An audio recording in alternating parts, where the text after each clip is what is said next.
محترم مولانا صاحب سے سب سے پہلے پیار سے، محبت سے، عقیدت سے السلام علیکم ورحمۃ اللہ وبرکاتہ مولانا صاحب۔ وعلیکم السلام ورحمۃ اللہ وبرکاتہ۔ عبداللہ بھائی، اللہ آپ کو سلامت رکھے اور ہمارے تمام سامعین کو بھی اللہ تعالیٰ سلامت رکھے۔ اللہ اکبر، اللہ اکبر۔ مولانا صاحب کیا حال چال ہے؟ جشن آزادی اور وہ جو کویت کا قومی دن ہے آج، اس کے حوالے سے بھی آج ہم لوگ بہت ساری باتیں کرنے والے ہیں۔ کیا آپ تیار ہیں؟ جی ہاں، بالکل عبداللہ بھائی۔ اور سرزمین کویت خیر خواہی کا سرچشمہ ہے۔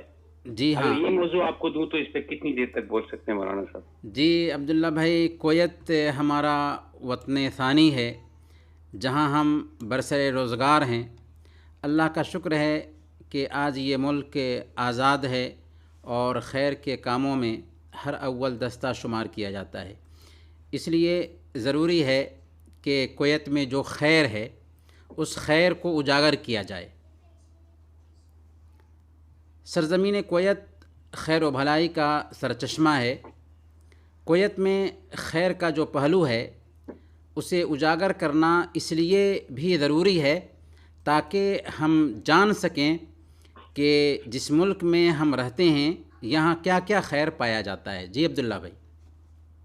جی، اور وہی بات ہے کہ اسی بات کو تھوڑا سا اور آگے بھی بڑھانے کی کوشش کریں گے مولانا صاحب کہ مولانا صاحب جب بات کویت کی چل رہی ہے اور ہم کویت میں رہتے ہیں تو ہم چاہیں گے کہ ملک کویت کے قانون کا احترام کریں، اور اس سلسلے میں اسلام ہماری کیا رہنمائی فرماتا ہے؟ جی، تو سب سے پہلے عبداللہ بھائی ہم کویت کے خیر کو بیان کرتے ہوئے ہم یہ کہیں گے کہ انسان کو اپنی زندگی میں سب سے زیادہ لطف اس وقت حاصل ہوتا ہے جب وہ کسی دوسرے کے کام آتا ہے، غریبوں کے آنسو پوچھتا اور ضرورت مندوں کی مدد کرتا ہے۔ اسلام کار خیر پر مبنی ایک آفاقی دین ہے جس کے ماننے والوں نے ہر زمانے میں، تاریخ کے ہر دور میں انسانیت کی خدمت کی ہے۔ اسلام کی انہی تعلیمات کا اثر ہے کہ الحمدللہ کویت کی دھرتی پوری دنیا میں خیر و بھلائی اور ویلفیئر کے کاموں کے لیے اپنی ایک پہچان رکھتی ہے۔ بے شک، بے شک۔ دنیا کے کسی بھی کونے میں کوئی آفت آ جائے، زلزلہ یا طوفان آ جائے، اللہ کا شکر ہے کہ کویت اور اہل کویت ان کا ہیلپ کرنے میں آگے آگے ہوتے ہیں۔ دنیا کے تنگ دست اور محتاج سماج کی مدد کرنا اپنا مذہبی اور اخلاقی فریضہ سمجھتے ہیں۔ دنیا کے کونے کونے میں چلنے والے رفاہی ادارے اور دینی مدارس اور جامعات میں کویت کا خیر کسی نہ کسی طرح پہنچ رہا ہے۔ یہ خوبی کوئی پیٹرول کے ذخائر پیدا ہونے کے بعد اچانک ان کے اندر پیدا نہیں ہوئی، بلکہ پیٹرول کا پتہ لگنے سے پہلے بھی ان میں خیر کا جذبہ پایا جاتا تھا۔ البتہ پیٹرول کے ذخائر وجود میں آنے کے بعد باضابطہ درجنوں رفاہی کمیٹیاں وجود میں آئیں کویت میں، جن میں مشہور جمعیت الاصلاح الاجتماعی، جس کے رفاہی کام 29 ممالک میں پھیلے ہوئے ہیں، جمعیت النجات الخیریہ، جس کی بہت ساری کمیٹیوں میں سے ایک کمیٹی لجنۃ التعریف بالاسلام ہے، جس کے کویت میں بے شمار برانچز پائے جاتے ہیں۔ جمعیت احیاء التراث الاسلامی ہے، اس کے بھی مختلف برانچز کویت میں پھیلے ہوئے ہیں۔ اس کا خیر دنیا کے ہر خطہ میں پایا جاتا ہے۔ جمعیت العون المباشر ہے، جس کا قیام ڈاکٹر عبد الرحمن الصمیت رحمہ اللہ کے ہاتھوں عمل میں آیا، جن کو فاتح افریقہ کہا جاتا ہے۔ الحیاء الخیریہ الاسلامیہ العالمیہ ہے، یہ بھی ایک عالمی رفاہی تنظیم ہے جس کا خیر دنیا کے ہر خطہ میں پایا جاتا ہے۔ دینی جمعیات کے علاوہ 80 سے زائد مبرات کے نام سے ویلفیئر کے ادارے چل رہے ہیں۔ بیت الزکوٰۃ ہے جو حکومت کی نگرانی میں چل رہی ہے۔ کویت ریڈ کریسنٹ سوسائٹی ہے۔ ان سارے رفاہی اداروں کا بنیادی کام یہ ٹھہرا کہ دھرم، نیشنلٹی اور رنگ و نسل کی تمیز کیے بغیر ہیومنٹی کی سروس کی جائے۔ یہاں تک کہ حکومت اور عوام سب نے کار خیر میں دلچسپی دکھائی حکومتی سطح پر کویت نے افریقی کنٹریز میں ویلفیئر کے کاموں کا جال بچھایا، اکنامک گروتھ اور کلچرل ترقی کے لیے کانفرنسیں کرائیں۔ ایشیائی ممالک میں کویت اپنے رفاہی اور انسانی کاموں سے اپنی ایک پہچان رکھتا ہے۔ چین، روس، فلپین، ہند و پاک، بنگلہ دیش اور افغانستان جیسے ممالک اس کی واضح مثال ہیں۔ یورپی ممالک میں کویت نے تہذیب اور ثقافت کے مراکز قائم کیے، یونیورسٹیاں اور ہاسپٹلز کھولے اور مسلم مینارٹی کی مدد کی۔ یونائٹڈ امریکہ میں زلزلوں اور آندھیوں کی وجہ سے جو تباہی آئی اس کی مدد میں کویت آگے رہا، بلکہ 11 ستمبر کے بعد کویت نے اسلام کی اصلی شکل کو امریکہ میں پیش کرنے میں بنیادی کردار ادا کیا۔ آسٹریلیا میں کویت کے رفاہی اور انسانی کام مختلف شعبوں میں پھیلے ہوئے ہیں۔ اسی طریقے سے مذہبی رواداری اور کلچرل تعلقات بحال رکھنے کے لیے دینی اور دعوتی سینٹرز کی کویت نے بھرپور مدد کی۔ سالوں پر محیط خیر و بھلائی کی کھیتی ہوتی رہی اور اس کی کاشت کو اہل کویت اور یہاں کے حکمراں سیراب کرتے رہے۔ بالآخر یونائٹڈ نیشن نے سابق امیر کویت عزت مآب شیخ صباح الاحمد جابر الصباح رحمہ اللہ کو قائد انسانیت کا خطاب دیا، اللہ انہیں غریق رحمت کرے، اور کویت کو گلوبل ہیومنٹی سینٹر قرار دیا۔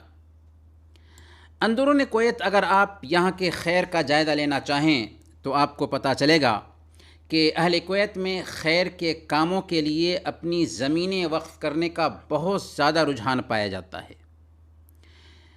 وقف جس پر ہماری شریعت نے خود ہمیں ابھارا بھی ہے، چنانچہ کویتیوں نے مسجدیں وقف کیں، مدارس وقف کیے، شفا خانے وقف کیے، پبلک لائبریریاں وقف کیں، دارالقرآن وقف کیے، پبلک شادی ہال وقف کی۔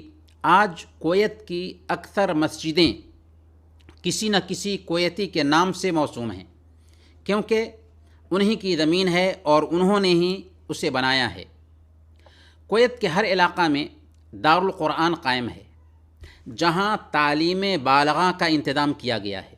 مرد و خواتین دونوں کے لیے الگ الگ ادارے ہیں، جہاں اجنبی بھی داخلہ لے کر شریعت کی تعلیم حاصل کر سکتے ہیں۔ آپ کو قدم قدم پر اوقاف کی بلڈنگیں ملیں گی، جہاں ائمہ اور مؤذنین اور منسٹری آف اوقاف سے منسلک افراد کی رہائش کا انتظام کیا گیا ہے، فری میں۔ ریڈیو کویت سے اجنبی زبانوں میں بھی سروسز نشر ہوتی ہیں، جیسا کہ یہ سروس ابھی آپ سن رہے ہیں۔ اسی طریقے سے ریڈیو قرآن سروس ہے، جس پر 24 گھنٹے قرآن کی تلاوت ہوتی رہتی اور دینی پروگرام نشر ہوتے رہتے ہیں۔ ریڈیو کویت کا ایک خاص پروگرام مسیرۃ الخیر ہے، جس پر رفاہی تنظیموں کے نمائندگان روزانہ اپنے ویلفیئر کے کاموں کی رپورٹ پیش کرتے ہیں۔ کویت کی بہت ساری مسجدوں میں منسٹری آف اوقاف کی طرف سے اجنبی زبانوں میں خطبہ کا نظم رکھا گیا ہے۔ باضابطہ خطیب اپنی زبان میں خطبہ دیتا ہے۔ مسجدوں میں اجنبی زبانوں میں دینی دروس کا اہتمام کرنے کی بھی اجازت دی گئی ہے۔ اوقاف کی طرف سے اجنبی بچوں اور بچیوں کے لیے مساجد میں الگ الگ قرآنی حلقات بھی چلتے ہیں، جہاں ہمارے بچے اور ہماری بچیاں قرآن کے حافظ بن جاتے ہیں، یا کم سے کم کچھ پارے تو ضرور وہ یاد کر لیتے ہیں، اور ہم اور آپ جیسے تارکین وطن اس ملک کی پرامن فضا میں رہ کر اپنی معاشی حالت کو بہتر بنا رہے ہیں، جس سے ہماری فیملی کی کفالت بھی ہو رہی ہے۔ عبداللہ بھائی، یہ کویت میں خیر کی چند جھلکیاں ہیں جن کی طرف اشارہ کرنے کا مقصود محض یہ ہے کہ ہم اس ملک سے صرف اس لیے محبت نہ کریں کہ یہاں ہم برسر روزگار ہیں اور بس، بلکہ اس لیے کہ یہ سرزمین خیر کا سرچشمہ ہے، اور اللہ تعالیٰ نے پٹرول کے ذخائر سے اس ملک کو اسی لیے مالا مال کیا ہے کہ اس ملک میں صحیح عقیدہ کا چلن ہے، دینی رجحان عام ہے، ملک کے خمیر میں خیر کا کام داخل ہے، اور اللہ تعالیٰ کا وعدہ ہے وَلَوْ أَنَّ أَهْلَ الْقُرَىٰ آمَنُوا وَاتَّقَوْا لَفَتَحْنَا عَلَيْهِمْ بَرَكَاتٍ مِّنَ السَّمَاءِ وَالْأَرْضِ، اگر بستی کے لوگ ایمان لاتے اور تقوی کی روش اختیار کرتے تو ہم ان پر آسمان اور زمین کی برکتوں کے دروازے کھول دیتے۔ محترم بھائیوں اور بہنوں، اس مناسبت سے مجھے اللہ رب العالمین کا یہ فرمان یاد آ رہا ہے، کُلُوا مِن رِزْقِ رَبِّکُمْ وَاشْکُرُوا لَهُ بَلْدَةٌ طَیِّبَةٌ وَرَبٌّ غَفُورٌ، کھاؤ اپنے رب کا دیا ہوا رزق اور شکر بجا لاؤ اس رب کا، ملک ہے عمدہ اور پاکیزہ، اور پروردگار ہے معاف کرنے والا، بخشش فرمانے والا۔ اس لیے سب سے پہلے ہم اللہ کا شکر ادا کریں کہ اس نے کویت جیسے پرامن ملک میں ہمیں برسر روزگار کیا، روزی عطا فرمائی، اور اس نعمت کا حق ادا کرنا بھی نہ بھولیں۔ پھر اس ملک سے وفاداری کی مانگ یہ ہے، تقاضا یہ ہے کہ ہم اہل کویت کی خوشی کو اپنی خوشی سمجھیں اور ان کے غم کو اپنا غم خیال کریں، اور دعا کریں کہ اللہ تعالیٰ اس ملک کو بلدۃ طیبۃ ورب غفور کا مصداق بنائے، کہ ملک پاکیزہ اور عمدہ رہے اور اسے رب کی رحمتیں، نوازشیں اور بخششیں حاصل رہیں۔ قومی تہوار اور جشن آزادی کے اس مبارک موقع سے ہم تمام اہل کویت کو دلی مبارکباد پیش کرتے ہیں، اور دعا بھی کرتے ہیں کہ الہ العالمین اس ملک کو بلدۃ طیبۃ ورب غفور کا مصداق بنا۔ آمین اللہم آمین۔ اس ملک میں امن و امان کو بحال رکھنا، داخلی اور خارجی ہر اعتبار سے اسے سلامت رکھنا، اور امیر کویت عزت مآب شیخ نواف الاحمد الصباح حفظہ اللہ، ولی عہد عزت مآب شیخ مشعل الاحمد الصباح حفظہ اللہ کی دانشمندانہ قیادت میں کویت خوب پھلے پھولے، ترقی کرے اور خوشحال اور شاداب رہے۔ آمین ہماری اللہم آمین۔ یہی دعا ہے۔ وصلی اللہ علی نبینا محمد وعلی آلہ وصحبہ اجمعین۔ اچھا مولانا صاحب، اسی حوالے سے تھوڑا سا کچھ سوالات بھی ہوں گے، مگر ہم سب سے پہلے ایک وقفہ لیں گے، وقفے کے بعد ہم ٹیلی فون کالز بھی لیں گے اور کچھ سوالات بھی آپ سے کریں گے، مگر ایک چھوٹے سے وقفے کے بعد۔ جی جو یہ سمجھ کرو ایک دفعہ پھر آپ کا استقبال ہے، پروگرام باتیں جن سے زندگی سنورتی ہے، اور باتیں جن سے زندگی سنورتی ہے اس میں صفات عالم محمد زبیر ہمارے ساتھ موجود ہیں۔ ان سے بھی بہت ساری باتیں ابھی کرنا باقی ہیں، اور خاص طور پہ آج موضوع تھا کچھ لوگوں کے متعلق، کویت سے متعلق۔ تو مولانا صاحب ایک سوال ہے بہت ہی آسان سا، مگر وہی کہ آج کل حالات بھی ایسے رہے جی جی کہ جب بات کویت کی چل رہی تو ہم آپ کو کویت میں رہنے والے ہمیں چاہیے کہ ملک کے کویت کے قانون کے احترام کریں۔ اس سلسلے میں اسلام ہماری کیا رہنمائی کرتا ہے، یہ ہم نے بات کی تھی ابھی، جی جی اور اس سے آگے کا ایک سوال آیا ہے کہ بہت سے لوگ کرونا وائرس کی وجہ سے گھر نہیں جا سکے، جی جی پریشان ہیں، کتنے لوگوں کی تنخواہیں کم ہوتی ہیں، پریشان رہتے ہیں، ایسے بھائیوں سے آپ کیا کہیں گے؟ جی سب سے پہلے آپ نے جو پوچھا کہ ہمیں ملک کویت کے قانون کا احترام کرنا چاہیے، تو حقیقت میں ہر ملک کا ایک قانون ہوتا ہے جس کی پابندی سب کے لیے ضروری ہوتی ہے، اور قانون اسی لیے بنایا جاتا ہے تاکہ لوگوں کے حالات درست ہوں۔ قانون کی پابندی نہ کرنے کی وجہ سے جرائم ہوتے ہیں، سماج میں انتشار پیدا ہوتا ہے، اور لوگوں کے معاملات بھی خراب ہوتے ہیں۔ اس لیے قانون کی پاسداری ضروری ہے، اور اسلام ہمیں اس کی حوصلہ افزائی فرماتا ہے کہ ہم ملک کے قانون کی پاسداری کریں۔ اللہ فرماتا ہے یا ایھا الذین آمنوا اوفوا بالعقود، اے ایمان والو وعدوں کو پورا کرو اور بندشوں کی پابندی کرو۔ اور اللہ کے نبی صلی اللہ علیہ وسلم فرماتے ہیں المسلمون علی شروطہم، مسلمان شرطوں کی پابندی کرنے والے ہوتے ہیں۔ مثال کے طور پر آپ دیکھیے کہ کویت میں نشاور چیزوں کا استعمال جرم ہے، اور اس کا کاروبار کرنا بھی جرم ہے. یہ جانتے ہوئے بھی اگر کوئی آدمی یہ کاروبار کرتا ہے تو مجرم ہوگا. اسی وجہ سے ہم دیکھتے ہیں کہ بہت سارے لوگ جیلوں میں اس طرح کے جرائم کی سزا کاٹ رہے ہیں. تو یہاں پر ہمیں یہ بھی سبق ملتا ہے کہ ہم برے لوگوں کے ساتھ نہ رہیں، کیونکہ کبھی کبھار کیا ہوتا ہے کہ ہم اچھے ہوتے ہیں لیکن ہمارا اٹھنا بیٹھنا برے لوگوں کے ساتھ ہوتا ہے تو ہمیں بھی مجرموں کی صف میں لا کھڑا کر دیا جاتا ہے. اس لیے اللہ کے نبی صلی اللہ علیہ وسلم کی اس حدیث کو اپنے ذہن میں بیٹھائیں کہ الرجل علی دین خلیلہ فلینظر احدکم من یخالل، کہ ایک آدمی اپنے بھائی کے دین پر ہوتا ہے، اس لیے اسے دیکھنا چاہیے کہ وہ کس سے دوستی کر رہا ہے. اگر اچھے لوگوں کے ساتھ ہم دوستی کریں گے تو ہم اچھے رہیں گے، برے لوگوں کے ساتھ دوستی کریں گے تو ہو سکتا ہے ہم برے نہ ہوں لیکن دوستی غلط تھی اس لیے ہم بھی مجرم بن جائیں.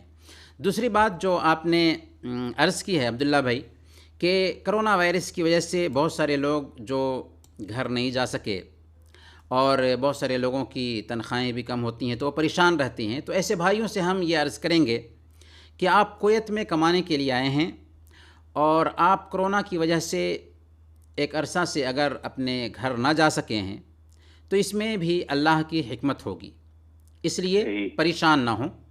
ممکن ہے آپ کی تنخواہ اگر کم ہے، آپ کے معیار کے مطابق اتنی تنخواہ نہ مل رہی ہے، پھر بھی ممکن ہے کہ اللہ رب العالمین آپ کو جاب سے محروم رکھتا، لیکن اللہ رب العالمین نے آپ کو کم سے کم جاب تو دیا نا. اس لیے اپنے سے کمتر لوگوں کی طرف دیکھنا چاہیے. اور ہمارے حبیب نے اس سلسلے میں ایک قاعدہ بتا دیا، اس کے ذریعہ ہم نعمتوں کی قدر کر پاتے ہیں. اللہ کے نبی صلی اللہ علیہ وسلم نے فرمایا انظروا الی من هو اسفل منکم ولا تنظروا الی من هو فوقکم فانه اجدر الا تزدروا نعمت اللہ علیکم، کہ اپنے سے نیچے والوں کو دیکھو، اپنے سے اوپر والوں کو مت دیکھو. یہ زیادہ بہتر ہے کہ تم اللہ کی نعمتوں کو ہیچ نہ سمجھو گے. تو ہم ایسے بھائیوں سے کہیں گے کہ آپ دیکھیں ایسے لوگ جو آپ سے قابلیت میں اچھے ہیں لیکن ان کے پاس کام نہیں، اللہ رب العالمین نے آپ کو کم سے کم کام دیا. ہاں، دنیا مسائل کا ہی نام ہے. اس دنیا میں کون ایسا انسان ہے جو ہمیشہ خوش ہی رہتا ہو؟ کون ایسا گھر ہے جہاں ماتم نہ ہو، مصیبتیں نہ ہوں، پریشانیاں نہ ہوں؟ مصیبتیں پریشانیاں زندگی کا اٹوٹ حصہ ہیں. اس لیے اگر اللہ رب العالمین نے ہم کو کس طرح کی پریشانی میں رکھا ہے تو اللہ رب العالمین نے ہمیں جو نعمتیں دی ہیں ان نعمتوں کو یاد رکھیں گے تو یہ پریشانیاں ہلکی ہو جائیں گی. اور ہمارے نبی صلی اللہ علیہ وسلم کا فرمان بھی ہے کہ اذا اراد اللہ بعبدہ الخیر یصب منہ، اللہ تعالیٰ اگر بندے کے ساتھ میں کوئی بھلائی کرنا چاہتا ہے تو اللہ تعالیٰ اس کو کسی تکلیف میں مبتلا کر دیتا ہے. بے شک بے شک. اچھا مولانا صاحب ایک کالر ہے ہمارے ساتھ، تم سے بات کرتے ہیں. ہلو، السلام علیکم ورحمۃ اللہ وبرکاتہ. جی بولیے، کیا نام ہے آپ کا؟ عمران بول رہا ہوں. عمران بھائی جی بولیے، کیا پوچھیں گے مولانا صاحب سے؟ مجھے پوچھنا ہے کہ مجھے آواز اور سوچ آتی ہے، مجھے نفسیات بیماری ہے. ٹھیک. اس کے شیطان بہکاتا رہتا ہے. تو شیطان کے بات تمہیں نہیں آئے گا نا مولانا صاحب، آپ کو ویسے بتاتے ہیں، ابھی تفصیل سے بتائیں گے اس کے بارے میں. مجھے اس کے کیا پڑھوں جس سے کہ کبھی ہوتا کبھی نہیں ہوتا ہے. ٹھیک ہے ٹھیک ہے. اپنے آپ کو خوش رکھا کریں، مسکراتے رہا کریں اور اچھا سوچا کریں تو ہمیشہ اچھی اچھی چیزیں آئیں گی. ویسے مولانا صاحب اس کا تفصیل سے آپ کو بتائیں گے کیا کیا پڑھنا چاہیے آپ کو. ٹھیک ہے عمران بھائی؟ ابھی ریڈیو پہ بتائیں گے. ریڈیو پہ بتائیں گے. آپ فون بند کریں، ریڈیو سنیں، پھر آپ کو بتائیں گے. ٹھیک ہے، اوکے عمران بھائی. عمران بھائی سے سب سے پہلے تو ہم یہ عرض کریں گے کہ نفسیاتی بیماری ہے، ڈاکٹر کو دکھلائیں، تشخیص کرائیں. اللہ رب العالمین نے چاہا تو ڈاکٹر کی دوا سے آپ کو شفا ملے گی، کیونکہ شفا دینے والا تو اللہ تعالیٰ ہے. لیکن ڈاکٹر جب بیماری کی صحیح تشخیص کرتا ہے اور دوائیں چلتی ہیں تو اللہ رب العالمین ہمیں فائدہ ضرور دیتا ہے، شفا ضرور ملتی ہے. لیکن اس کے ساتھ ساتھ قرآن کریم خود ہمارے لیے علاج ہے. اللہ رب العالمین نے فرمایا وَنُنَزِّلُ مِنَ الْقُرْآنِ مَا هُوَ شِفَاءٌ وَرَحْمَةٌ لِّلْمُؤْمِنِينَ، کہ ہم نے قرآن کو اتارا ہے جو مومنوں کے لیے شفا ہے اور مومنوں کے لیے اس کے اندر رحمت ہے. تو قرآن میں شفا بھی ہے اور رحمت بھی ہے. اس کے ساتھ ساتھ ہم یہ عرض کریں گے کہ عمران بھائی نمازوں کی پابندی کریں، فرائض ہی نہیں، سنتیں ہی نہیں بلکہ نفلی نمازوں کا بھی کثرت سے اہتمام کریں، پہلے نمبر پر۔ دوسرے نمبر پر اذکار و اورات کا زیادہ سے زیادہ اہتمام کریں، سبحان اللہ، الحمدللہ، لا الہ الا اللہ، اللہ اکبر، زیادہ سے زیادہ ذکر کا اہتمام کریں۔ اور تیسرے نمبر پر قرآن کریم کی تلاوت کو اپنا معمول بنا لیں۔ یہ صرف 3 کام ہیں، نمازوں کی پابندی، اذکار کا اہتمام اور قرآن کریم کی تلاوت۔ اگر پابندی سے ایسا کرتے ہیں تو انشاءاللہ جتنی بھی نفسیاتی بیماریاں ہیں ساری کی ساری بیماریاں ختم ہو جاتی ہیں۔ قرآن کریم دلوں کی بیماریوں کا علاج ہے۔ اگر یقین کے ساتھ میں ایک بندہ شریعت پر عمل کرتا ہے تو ساری نفسیاتی بیماریاں جاتی رہیں گی۔ جی مولانا صاحب، اور ایک سوال اور بھی ہے کہ ڈیوٹی امانت ہوتی ہے، اس امانت کی ادائیگی کیسے ہونی چاہیے؟ بڑا مشکل سے سوال ہے مولانا صاحب آنے کے لیے۔ جی اسلام میں اصل میں اگر ہم دیکھیں تو کوئی بھی پیشہ معیوب نہیں ہے بشرطے کہ وہ پیشہ جائز ہو۔ اس لیے ہم کسی بھی پیشہ سے منسلک ہوں، ڈیوٹی تندہی کے ساتھ میں، لگن کے ساتھ اور اخلاص کے ساتھ نبھانی چاہیے۔ اللہ کے نبی صلی اللہ علیہ وسلم نے ایک حدیث میں بیان فرمایا، ان اللہ یحب اذا عمل احدکم عملا ان یتقنہ، کہ اللہ تعالیٰ اس بات کو پسند کرتا ہے کہ تم میں سے ایک آدمی کوئی کام کرے تو اسے عمدہ طریقے سے انجام دے۔ اور ڈیوٹی میں عمدگی کب پیدا ہوگی؟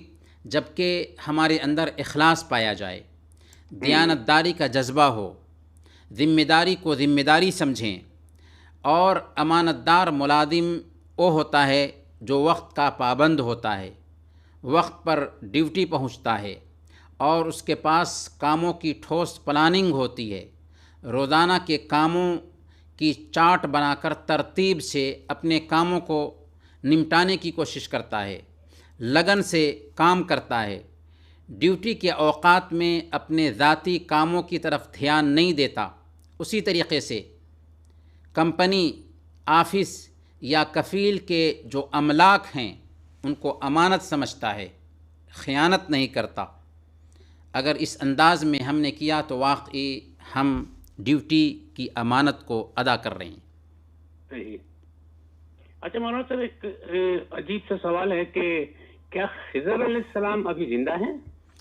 حضرت خضر علیہ السلام نبیوں میں سے ایک نبی ہیں جو حضرت موسیٰ علیہ السلام کے زمانے میں تھے، اور موسیٰ علیہ السلام نے ان سے ملاقات کی تھی اور ان سے بہت کچھ سیکھا تھا۔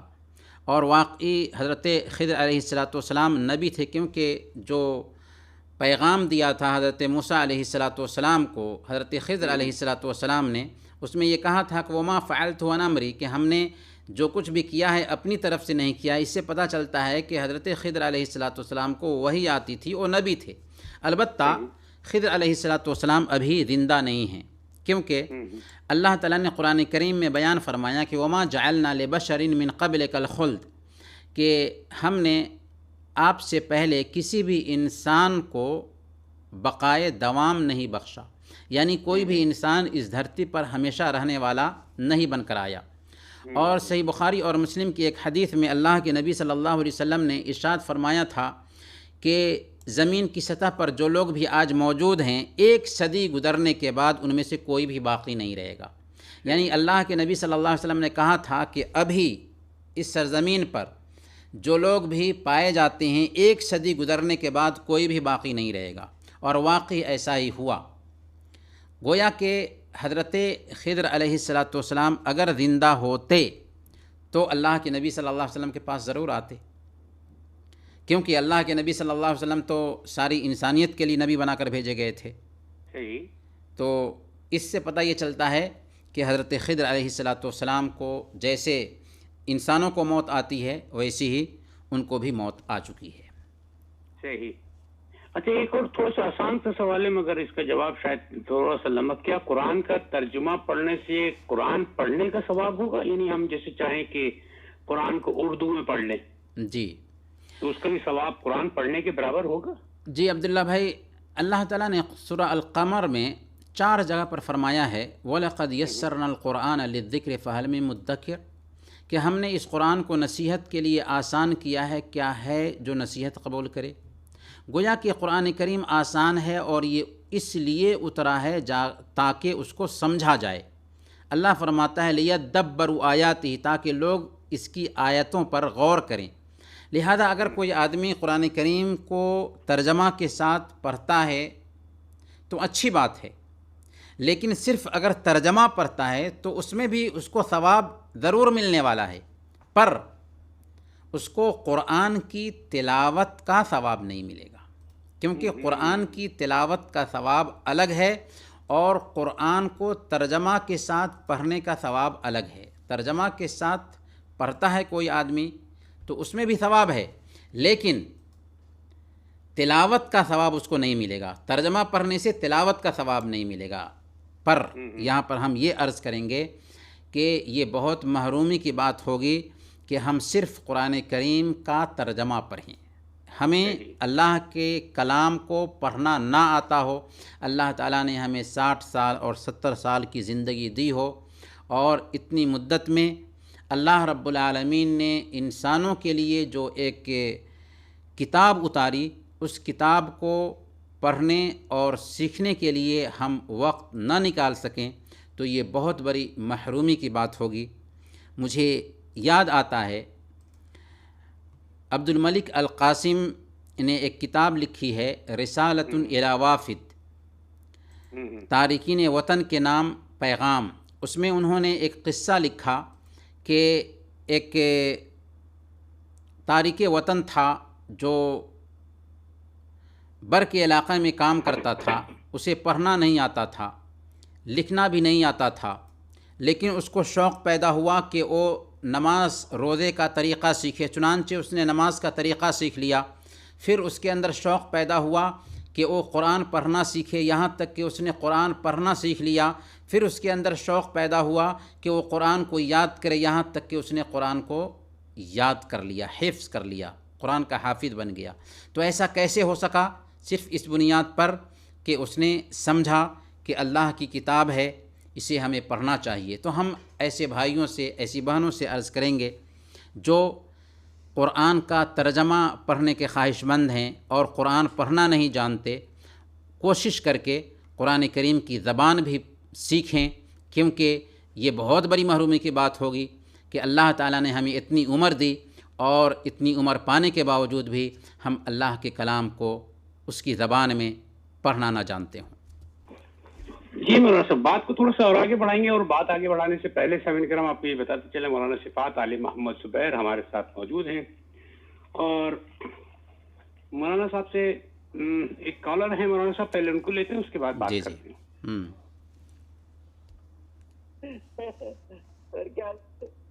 ہیلو، السلام علیکم۔